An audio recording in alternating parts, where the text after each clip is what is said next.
Έχω πάθει πλάκα. Έχω κάνει τόσο ποδαρόδρομο σαν να έχω πάει μέχρι την Κόρινθο και πίσω. Τι πίνεις? Πίνω ένα ουισκάκι. Κι εγώ να εδώ ένα ουιτάβλι.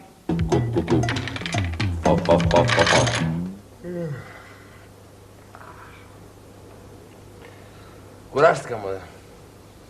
Τι ώρα είναι?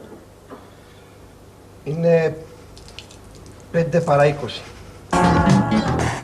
Δεν μου λες ρε Γιάννη, έχω μια πορεία. Καβάφι στα μαλλιά σου? Μπα καθόλου. Καβαδία στα μαλλιά μου. Κοίτα να δεις, απόψε έχει πανσέλινο. Είναι που βγαίνουν οι λυκάνθρωποι. Πού να δεις εχθές που είχε πανλάχανο και βγήκαν οι μανάβιδες. Δεν μου λες ρε Γιάννη, η κανονική σου δουλειά ποια είναι? Γιάννη, η κανονική σου δουλειά ποια είναι? Η κανονική σου δουλειά ποια είναι? Τι είπες? Τι δουλειά κάνεις? Δεν καταλαβαίνω τι λες. Τι δουλειά κάνεις? Πότε? Τι δουλειά κάνεις ρε παιδί μου? Α, κατάλαβα. Κουφώματα. Κουφώματα. Παλιά που είχαμε πάει και είχε δημιουργηθεί αντρώσαντε οι άνθρωποι στο ελληνικό. Και μπέσαντε. Α, μπεσαντέν, όχι, μπεσαμελντέν τους ήταν. Ασφαλώς.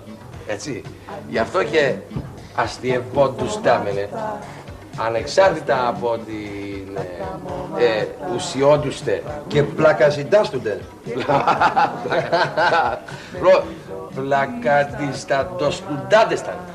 Αρέσει Γιάννη, ρίξε μου λίγο νερό εσύ. Εντάξει μεγάλε,